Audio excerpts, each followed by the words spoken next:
In a small neighborhood in Queens, a boy tinkers with radios. He isn't following instructions, he's breaking them.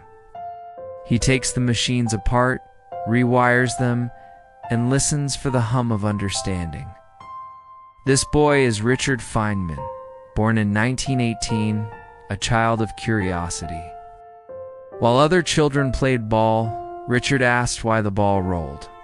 His father, Melville, encouraged him not just to learn facts, but to see the wonder behind them. At bedtime, he'd tell his son not fairy tales, but stories about atoms, stars, and the mysteries of nature. From those evenings, a lifelong flame was lit, not for answers, but for questions.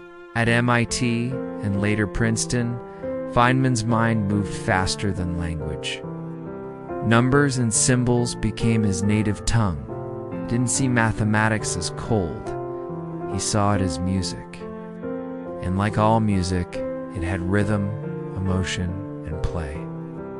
During the 1940s, as the world tore itself apart in war, Feynman was invited to the top-secret Manhattan Project at Los Alamos. He was still in his 20s.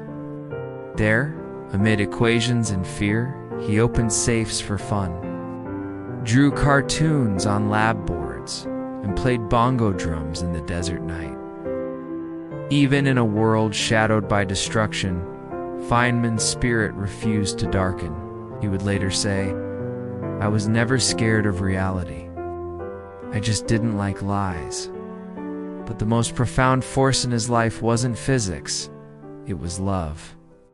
Before Los Alamos, he had married Arlene Greenbaum, a woman radiant with wit and warmth and dying of tuberculosis. He visited her daily, even as her health faded. She died at a young age. He wrote a letter he would never send. It ended, "My darling wife, you are the idea of my happiness. You dead are so much better than anyone else alive." He sealed it and kept it in his desk until his own death. That loss didn't destroy him. It refined him, turned grief into clarity. He began to see beauty not in permanence, but in understanding fleeting moments the way a flower's color, when understood, becomes more beautiful, not less. In the years that followed, Feynman's imagination reshaped physics itself. He helped develop quantum electrodynamics, a theory describing how light and matter interact, one of the most precise achievements in science. To explain it, he created what are now called Feynman diagrams, simple sketches showing how particles dance, collide, and transform. They looked almost childish, lines, arrows, loops, yet they contained an entire universe. For that work, he would share the 1965 Nobel Prize in Physics. But awards never impressed him, he said. The prize is the pleasure of finding the thing out. For him, science wasn't about fame. It was about the joy of seeing the world honestly. As a teacher, he was electric. Students said he didn't lecture, he performed. He would fill chalkboards with equations, pause, grin, and make physics feel like storytelling. When asked about beauty, he said, "You can know the science of a flower and still see its beauty. Knowledge only adds to the mystery." To Feynman, wonder was sacred. He had no patience for arrogance, neither from scientists who thought they knew everything, nor from mystics who feared the unknown. He lived between those worlds, the poet of the laboratory, the skeptic with a child's heart. As the years passed, Feynman's laughter became softer, his hair whiter, but his curiosity never dimmed.